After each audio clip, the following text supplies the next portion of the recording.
Chrysostom iba. Mahal ko ang aking bayan, higit pa sa pagmamahal ko sa aking sarili. Ngunit sadyang mabuot ang aking pagdating.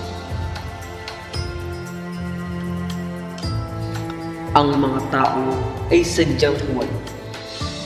Walang ibig pakahulugan ang pagiging masaya kung hindi isang kamangmangan lang.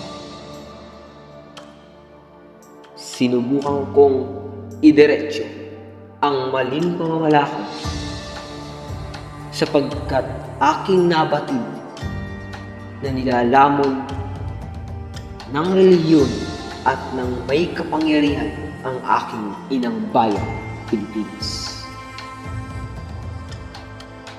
Ngunit ito pala ang hudyat ng aking kapahamakan. Ang pagkiling dito ay naayon sa sakripisyo o pagdurusa na tinatapasa ng aking bayan. Mahal ko ang aking bayan pagkat utang ko rito at magiging utang pa ang aking aliyaw.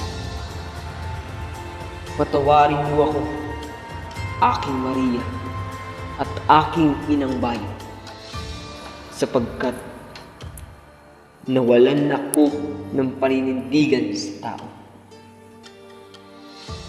Abangan niyo ang aking paghiganti.